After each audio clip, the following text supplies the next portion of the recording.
returns of the day, Giselle. Enjoy your day and God bless you. It's like many cakes, many more cakes, and enjoy. Namaste. Happy birthday, Giselle. Wish you many, many, many happy returns of the day. All the best. Happy birthday, Giselle. Enjoyin mo lang tong araw na to.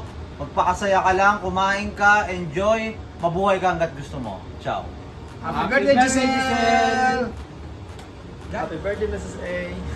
I love you, love. I miss you. And wish ko na yung birthday mo is good health. Good health para mas madami pa tayong magawa sa mga plans natin. And pasensya ka na. Lagi akong wala tuwing birthday mo. Salamat sa lahat ng pagmamahal, pag-aalaga tuwing nakapakasyon ako. Ngayon ako naman ang magbibigay sa'yo ng pag-aalaga. Pero hindi sa physical, kundi sa pera. Para maibili mo yung mga gusto mo at makain mo yung mga gusto mo. And speaking of kain, is alam mo naman, mag-diet ka na kasi malapit ka na ikasal. So, yun lang. And happy birthday once again. And see you soon.